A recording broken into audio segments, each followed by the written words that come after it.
everybody. Welcome to a new episode of Hallmark Heartbeats, a podcast all about Hallmark movies. I'm your host, Camille. Man, the week of my surgery is here. Day of recording this, the surgery is 2 days away. Don't worry though, I am still going to be putting out podcast episodes. I will be releasing podcasts reviewing North to Home, my interview with Matthew James Dowden, and the last 2 weeks of January, I will be releasing podcasts I recorded last year reviewing One Winter Weekend and One Winter Proposal. I will be back again, hopefully, with a better sounding voice in February. But back to this episode. This week we are reviewing the first of the long awaited Wedding Veil Trilogy, starring three Hallmark rock stars Lacey Chabert, Alison Sweeney, and Autumn Reeser. Oh, they also threw in Kevin McGarry for good measure. I am honestly loving this whole ensemble of Hallmark actors appearing in the same movies together. I mean, this past weekend was the weekend of women. North to Home had three strong fan favorite Hallmark actresses too, but that's another story to tell. Lacey, Allison, and Anna play three best friends, Avery, Emma, and Tracy, respectively. All of them work in the art world at some capacity. They meet once a year at different locations around the world to go antiquing. I have always wondered if this is something people really do or only in the Hallmark world. While they were antiquing in San Francisco, they found a beautiful lacy veil dating back to the 19th century that has a legend. The legend goes that a person in possession of the veil will find true love. Stitched to the veil is a letter A and a heart. All three friends pitch in and promise to share the veil. So Avery gets first dibs. Dun dun dun! In other words, this is Avery's story. Avery runs into Peter, played by Kevin McGarry, while in San Francisco. They have a meet cute calling for a cab. One comes that Peter assumes was for him. Avery and Peter go out to lunch. They're walking the gardens. There's a lot of chemistry there. You can kind of tell that Peter has a little crush on Avery and is kind of wanting to get to know her better. Avery is all in for that as well. Come to find out, though, that Peter has jumping to conclusions problem. When they got back to the hotel that both Avery and Peter were staying at, Peter saw Avery at the concierge desk uh, holding a veil, the veil, and he assumes that she's getting married. So, crash and burn. He totally goes cold on Avery and starts, how do I say this? Ghosting her, in a way. Now, here's the thing. I am very appreciative of the fact that Peter is not wanting to pursue a relationship with someone who he perceives as having a relationship. Hallmark has had an issue with this for a long time in the past. I mean, they have, it was always you. It is a fan favorite, but Eric Craig Kyle was engaged to Tyler Hines' brother.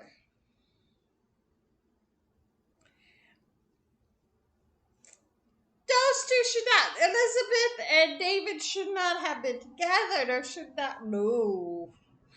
No, no, no. Especially not behind his brother's back, not behind her fiance's back. I mean, like, woo, Jesus, that was just.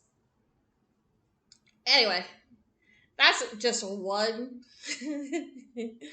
one example of this. They've had many examples of the storylines where, like, you know, if one person is in a relationship, the it's not respected at all, and the two lead characters cheat, which is just horrible, horrible, horrible. So I am very much appreciative of the fact that during the whole time that Peter thought Avery was engaged, he was having no, um, he was not having it. He wasn't even thinking about pursuing her or anything like that because he respected the relationship.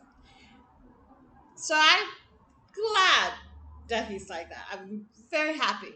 But let's talk about the fact that it took him over half the movie to ask her if she was engaged. He didn't bother asking her. He didn't look at her hand because obviously she didn't have an engagement ring on or anything like that. He just kept, Avery called it, kept running hot and cold with her, which is pretty much, yeah, he was. He was nice to her one minute and very friendly and really into her, and then the next minute running away. Which again, I guess, is his way of avoid respecting her relationship that he assumed she had, which she did. But just to ask her if she had a boyfriend or whatever. I mean, yes, she was helping out a friend plan a wedding with a wedding cake tasting and stuff. But dude, can't you ask her? It was just horrible. So anyway, they Peter and Avery have the for like pretty much the first half of the movie. I was just distracted over the fact of Peter assuming. I was always taught that, when you assume, it makes an ass out of you and me. So please don't assume. Anyway, um, Peter and Avery get close though because Avery works at a museum. Peter is part of this rich family, the Hastings, who has a foundation, and he is a board member for the museum that Avery works at. Avery finds this 19th century painting that was kind of destroyed, made by the Italian painter Claudio Amici. The I am totally going to be screwing up Italian. The Italian painting was called the Ritratto de Esposa, Portrait of the Bride. It was a beautiful, it was confirmed by the museum that it is authentic. Um, and they were going to do a gala, throw a gala to reveal this painting. Avery and Peter worked together to kind of plan this gala. So they go taste testing. They try out different bands, and you know it's really good food. And also they try and restore the painting to its origins. Avery is in the running to for promotion to become a curator for the museum, and you know she thinks that this gala will help her get the promotion. Her coworker is trying to also start this children's program, which I think is so cute, when they bring in kids who are, preteens, and they learn about different forms of art. At first, the guy had like this professor come to kind of show the kids about art or whatever, but I guess his plane didn't land. So Peter stepped in and helped with the kids. Peter had voiced to Avery that that was his dream, was to teach art. And so Avery, when the professor was stuck somewhere and wasn't coming to the museum, Avery was like, "Let me call Peter. He can come do it." And Peter did, and he totally rocked it. Kevin McGarry and the kids are just adorable. Oh my god. That whole scene with the kids are so cute. Ugh. Anyway, long story short, Avery and Peter clear the air that Avery is single. Avery also cleared the air with Peter's mother that Peter wants to pursue t- teaching art to kids, which was something that um, Peter did not tell his mom. He had no plans of telling his mom this because he felt like it was his obligation to be part of the foundation because this is part of his dad's and mom's legacy. And he got mad at Avery for telling his mom, but dude, like, if that's your passion, tell your mom. Don't keep doing this job as part of the foundation as some sort of obligation to your parents or whatever. You know, um, Avery and Peter at the end of the movie, that skips ahead 8 months, and Avery and Peter get married. Pretty fast wedding. Very, very fast wedding ceremony. Like literally it went from walking down the aisle to friends, family, we are gathered here today to witness the wedding of Avery and Peter, and then kiss. I think it was like 5 minutes long. I do have to say though, this is it's a great lead in. I love the lead in that they did to the next movie, which is Tracy's movie, um, Wedding Veil Unveiled. That's the title of the second movie of the trilogy. The main character is Tracy. Lead actress is Autumn Reeser. Um, so Avery, Tracy, and Emma all go to the painting, right? The portrait of the bride. And Avery tells them, take a look at this veil in the painting. And sure enough, as they take a closer look at the veil, they see the similar patterns, lace patterns, in the veil that Avery is wearing. The wedding veil that they bought at the antique shop to the veil in the painting. Not just that, but remember when I said that the veil had a stitched heart in it? There was also a stitched heart on the veil in the painting. So, and the veil and the painting were both 19th century Italian. Well, Tracy is going to Italy. She'll be going to Italy to um, teach there at a university. And she volunteered to find out if the veil in the painting and the veil they had found in an antique shop is one and the same.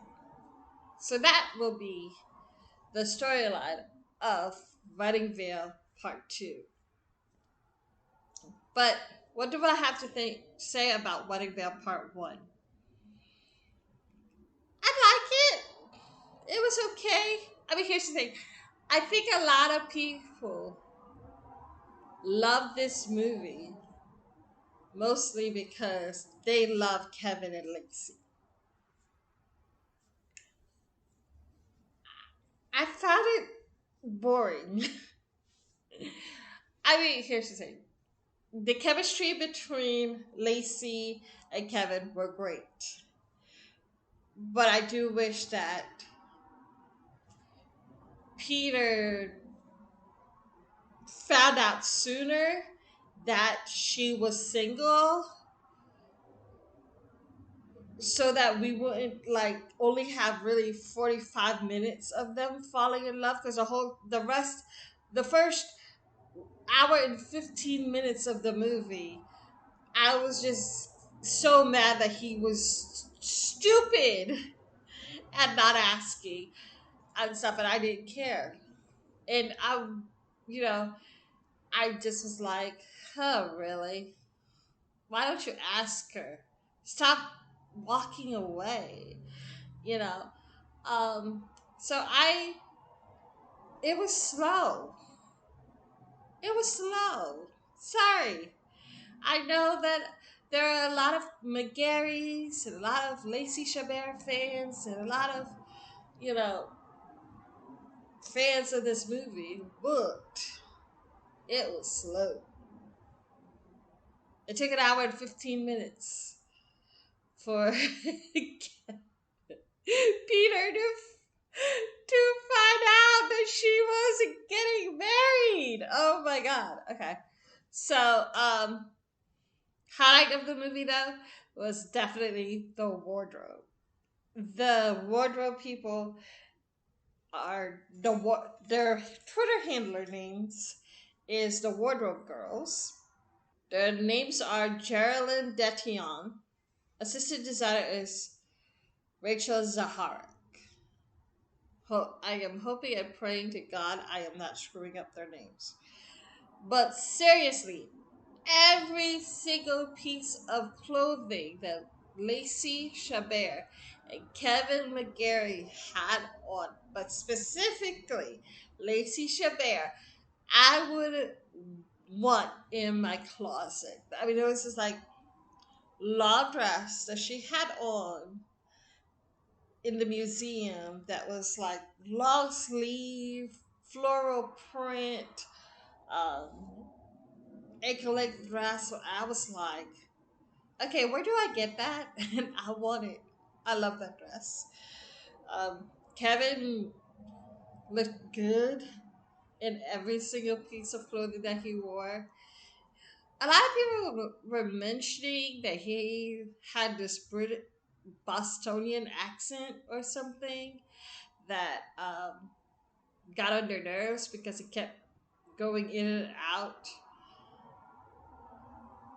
I've seen this movie twice and I didn't hear any accent. Maybe just, I don't have the ear for it. But I didn't hear anything. All I know about Bostonian accents is they never say R's. Park my car. God, Boston people are gonna kill me. Um, I apologize, Boston, but I didn't. Kevin said R in every word that I noticed anyway, so I don't know what people are talking about. I give this movie 3 stars. It had great star power. I like that. It was reminiscent, I guess, of Sisterhood of the Traveling Pants. I've never seen the movie, so I wouldn't know, but that's what everyone tells me. Um, Kevin and Lacey had great chemistry. I like them. I just think the movie was slow.